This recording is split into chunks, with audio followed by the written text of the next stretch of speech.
होस्टाईल witness म्हणजेच फितूर साक्षीदार.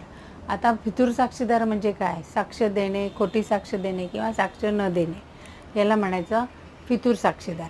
तर आता 157 157 BSA म्हणजेच भारतीय साक्ष अधिनियम याप्रमाणे फितूर साक्षीदाराची होस्टाईल विटनेसची डेफिनेशन दिलेली आहे. आता समजा क्रिमिनल केस आहे तर त्याच्यात फिर्यादी आणि आरोपी असे दोन पार्टी आहेत. तर फिर्यादीने समजा त्याची बाजू सिद्ध करण्यासाठी त्याचा साक्षीदार बोलवला आणि त्या साक्षीदाराने त्याच्या फेवरमध्ये आन्सर द्यायला पाहिजे असं एक्सपेक्ट असतं. जर फिर्यादीचा वकील जो आहे तर त्याची जेव्हा एक्झामिनेशन चीफ म्हणजे मुख्य तपासणी करतो तेव्हा तो बरोबर उत्तरं देतो त्याचा साक्षीदार. परंतु जेव्हा आरोपीचा वकील जो असतो तो त्याची उलट तपासणी घेतो.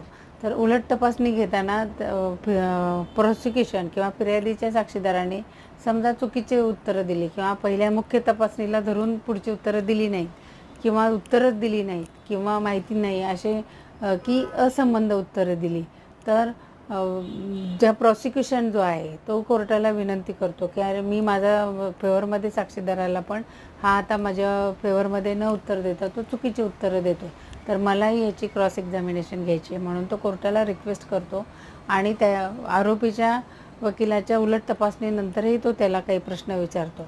तर तेव्हा असं सिद्ध झालं की हा आपल्या फेवरमध्ये उत्तरं देत नाही, की जो साक्षीदार मी माझ्या फेवरमध्ये आणला होता, मला सपोर्ट करण्यासाठी आणला आहे, पण आता तो त्याची संदिग्ध उत्तरं देतो किंवा माझ्या विरोधात जाणारे उत्तरं देतो, तर तो कोर्टाला रिक्वेस्ट करेल की माझा जो साक्षीदार आहे तो होस्टाईल म्हणून डिक्लेअर करा.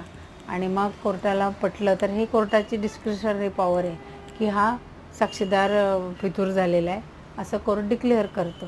तर आता ह्या होस्टाईल विटनेसची किंवा साक्षीदाराची जी इव्हिडन्शनरी व्हॅल्यू काय आहे? तर इव्हिडन्शनरी व्हॅल्यू म्हणजे तो साक्ष पुरावा जो कायदा आहे त्याच्या कायद्यानुसार याची इव्हिडन्शनरी व्हॅल्यू ही सबस्टँटिव्ह एव्हिडन्स म्हणून गृहीत धरली जात नाही, म्हणजेच मुख्य पुरावा म्हणून गृहीत धरली जात नाही, तर ती कोरोबोरेटिव्ह एव्हिडन्स म्हणून धरली जाते. कोरोबोरेटिव्ह म्हणजे इतर दुसरे जे पुरावे आहेत त्याला सपोर्ट करणारा पुरावा. ह्याच्या साक्षीवर पूर्ण केसाचा निकाल लागणार नाही, म्हणून ह्याला कोरोबोरेटिव्ह पुरावा म्हणून किंवा एव्हिडन्स म्हणून गृहीत धरलं जातं. ह्याचा व्हॅल्यू फक्त कोरोबोरेटिव्ह पुरावा म्हणूनच आहे, त्याला सबस्टँटिव्ह एव्हिडन्स म्हणून व्हॅल्यू नाही आहे.